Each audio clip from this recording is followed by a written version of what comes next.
Добрый дзень, шаноўнае спадарства. Сёння вы на канале Астралогія, гісторыя і рок-н-рол. З вами Наталья Сліж. Сённяшні аповед будзе пра лазенкі, каралеўскія лазенкі, каралеўскі палац, які знаходзіцца ў Варшаве. Ён вельмі вядомы, і прычым гэта не толькі палац, ён мае яшчэ побач вельмі прыгожы парк і адно з вельмі любімых месцаў наведванняў і турыстаў, і мясцовых жыхароў. Так вось, чым цікавы гэтыя лазенкі, якія прывабліваюць увагу не толькі з пункту гледжання гісторыі, мастацтва, архітэктуры, але і таксама астралогіі. І некаторыя факты, астралагічныя факты з гісторыі гэтага ўладання я вам сёння раскажу. І я не буду пачынаць гісторыю гэтага ўладання з самых-самых пачаткаў, я пачну з таго, што пачынаецца астралагічна. Итак, уласнікам лазенкаў становіцца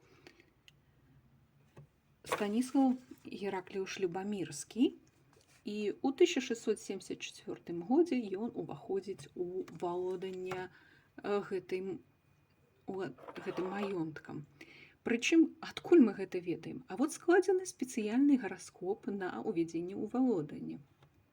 І гэтыя рэчы практыкаваліся, называецца гэта электыўная астралогія, калі выбіраюцца даты найлепшай падзеі. І вось менавіта для таго, каб пачаць чымсьці валодаць, і прычым, каб гэтае валоданне было паспяховае, прыносіла прыбыткі, давала задавальненне новаму гаспадару, астролаг выбірае спецыяльную дату для гэтага. І вось такой гараскоп ён захаваўся, і яго можна паглядзець на выставе. Выстава адбываецца зараз у лазенках. І менавіта тут яшчэ важна сказаць, што рабіўся гэты гараскоп не проста нейкім астролагам, а асобай, якая пасля займалася менавіта будаўніцтвам і праектаваннем гэтага замку. І гэта быў Тыльман ван Гамерен, ён быў яшчэ і архітэктарам. Таму такія вось цікавыя рэчы адбываюцца. Захаваліся праекты, якім рабіў архітэктар, і гэта захавалася да сённяшняга дня ў бібліятэцы Варшаўскага універсітэта. Акрамя таго, Станіслаў звяртаўся і да астролагаў, і ён звяртаўся для аналізу свайго гараскопу і для прагназавання. А быў такі астролаг французскі Буля, і у манускрыптах яго захаваліся менавіта гараскоп нараджэння і прагнозы.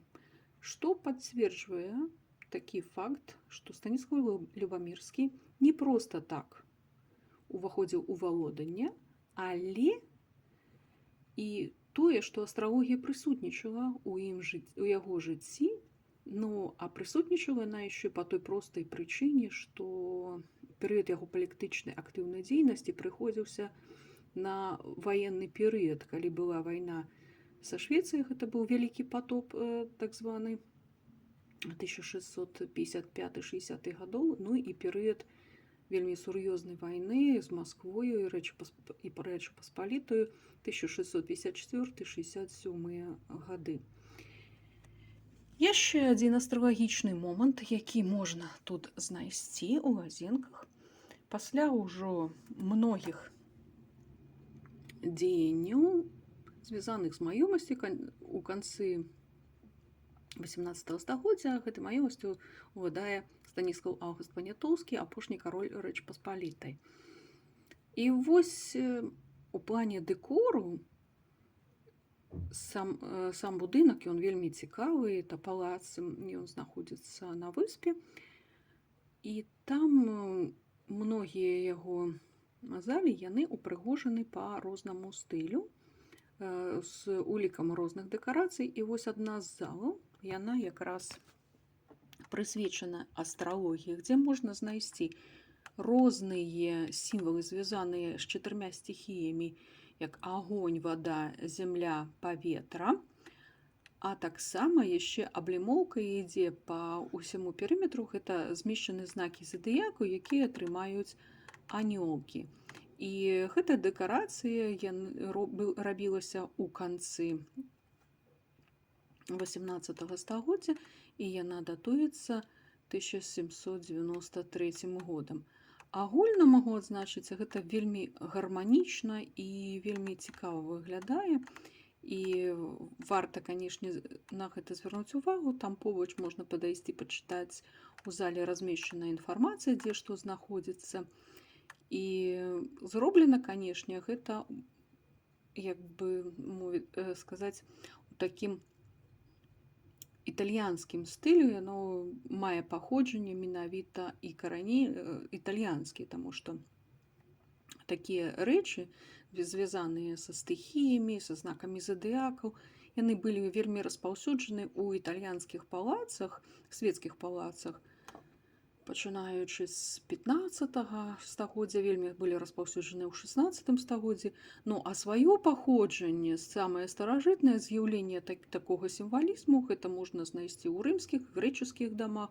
Таму вось гэта вельмі старажытная гісторыя, яна знайшла сваё адлюстраванне і ў канцы 18 стагоддзя.